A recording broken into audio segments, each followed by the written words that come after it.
Hello, everyone. I wanted to talk about this article that I saw on NPR today, and it says Africa may have reached the pandemic's holy grail. And it caught my attention because it was about Malawi.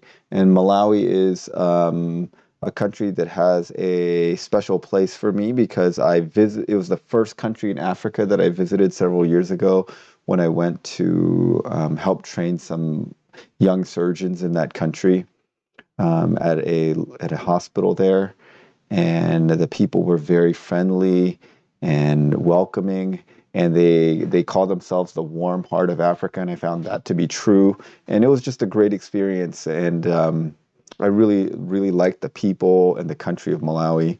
And so this was about Malawi, and it's talking about this scientist who was an immunologist in Malawi that had done a study, and I happened to find the study that he did, and it's here, and I will link it. And it talks about SARS-CoV-2 exposure in Malawian blood donors, analysis of seroprevalence. The issue with Malawi is that Malawi is extremely poor, and because of that, they just don't have access to the tests. The people don't have access to the tests. So the true burden of how many people are getting COVID was unknown. And according to official testing results, um, uh, only 60,000 people in the whole country were confirmed, and it resulted in 2,000 deaths in the whole country, as far as they knew, from COVID, which he suspected was grossly underestimating the number of infections. So by testing, you would think that less than 10% of their population had been infected with COVID, and this scientist suspected that because of difficulty in getting testing, and because their population is very young and healthy, he thought most of these are asymptomatic infections, and the amount of people that have been exposed to COVID is much higher. So what he did is they looked at blood samples. So whenever you donate blood, they set aside a little bit of your blood for testing for, AIDS, hepatitis, those kinds of things, and also do the blood typing and some other kinds of things. Um, and uh, and when that happens, they um, they set it aside, and you can use it for other things. So what he did is he went and found those samples, and he tested them for COVID-19 antibodies. And then if you had COVID-19 antibodies, because their vaccination rate was very low, it's like less than 5% because they're poor and they just don't have access to vaccines either. If you can get antibodies in your blood through vaccines, or you can get antibodies through getting infected, and most of theirs are going to be from getting infected. And so what they found out is that about 80% of the population by the end of this summer had been infected with uh, at least one variant of COVID-19. That means almost everyone in the country has been infected at this point. It's 80%. That's a lot. So what this research found out is during the Omicron wave, so by the time Omicron came through, um, most up to 80% of the population had already been infected with the previous variants, and they had very mild disease and almost very little deaths. And this has been repeated throughout Africa and other countries that have had high rates of infection. So obviously, the thought process that's very tempting to make is that that America and other places should have followed in the footsteps of Africa, because we heard the whole time that Africa wasn't having that many problems with COVID-19. Sure, there were people dying, but it's very few. The numbers were not large. America had 700,000 people die from COVID.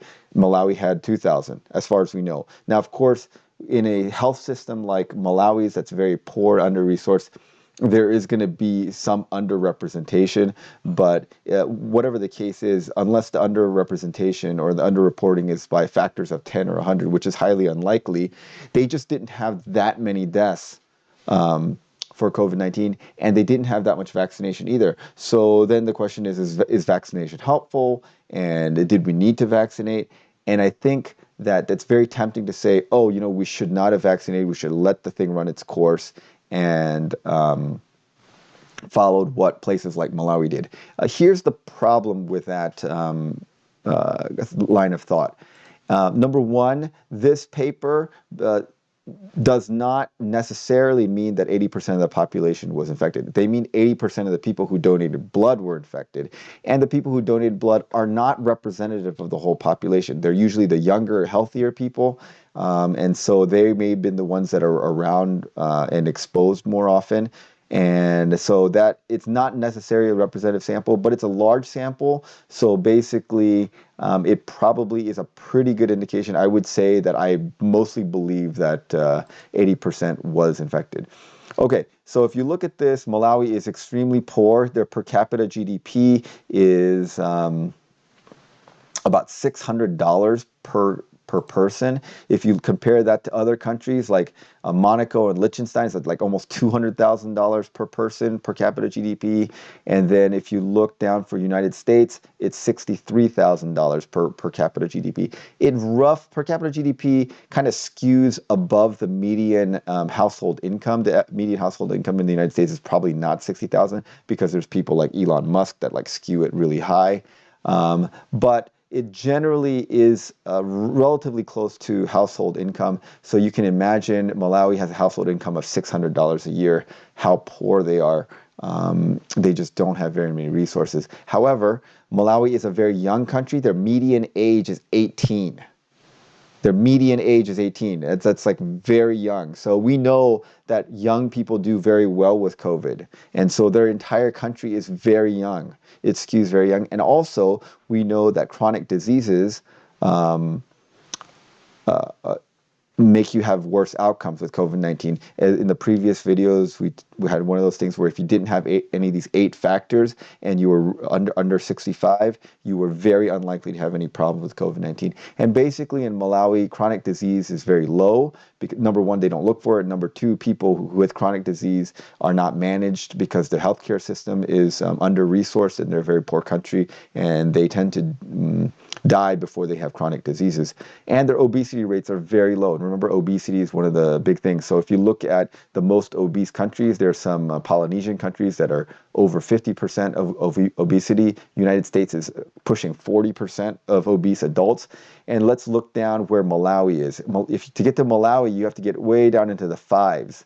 So where are they? Here we are. Malawi, 5.8%. So you can see that Malawi is a very young, relatively healthy, non-obese country. And so in those cases, if you have a population that's very young and very healthy, you probably don't need it. Vaccination probably was not that helpful because most of the people you're vaccinating were going to do well anyway with COVID. So it didn't make a huge difference. But in a country like the United States, where there's a lot of elderly people, the median age for the United States is much higher than 18. There's lots of chronic disease. Obesity is pushing 40%. Prevalence of diabetes is extremely high. There's just a lot of people that are high risk for bad complications with COVID. And those people, if you make them go through a natural infection, a large percentage of them are going to have really bad outcomes. And so in those people, it's just not going to do well. But in a country like Malawi, they're going to do okay. And the good news is in Malawi, it looks like once you get a large portion of the population that has been infected and has some immune response to it, they've reached endemic. They've probably reached an endemic process where the disease is not that severe because people have some immune response to it. Maybe not to the exact variant that they're seeing at that time, but they've seen previous variants that are similar, so their immune system has some way of dealing with it, and then they know they have much milder disease, and they're doing okay. And it probably, this is where we're all headed, one way or the other, because the world is going to get either infected or vaccinated against previous variants. So vaccination is similar to being infected with one of the early variants. And then like myself, I'm vaccinated. I've seen Omicron, so I figure my immune system has had a pretty good look at it. And I feel pretty confident about having fairly mild disease with a future variant, hopefully, barring any massive mutation that changes its immune profile or its virulence. But anyway, very interesting that Malawi had such a. It was shocking to me that they had 80% seroprevalence, and but the more I thought about it, it made sense. It made sense. And so I'll link this article, both the NPR article and the scientific article below, and you guys can check it out yourselves. Thanks for watching.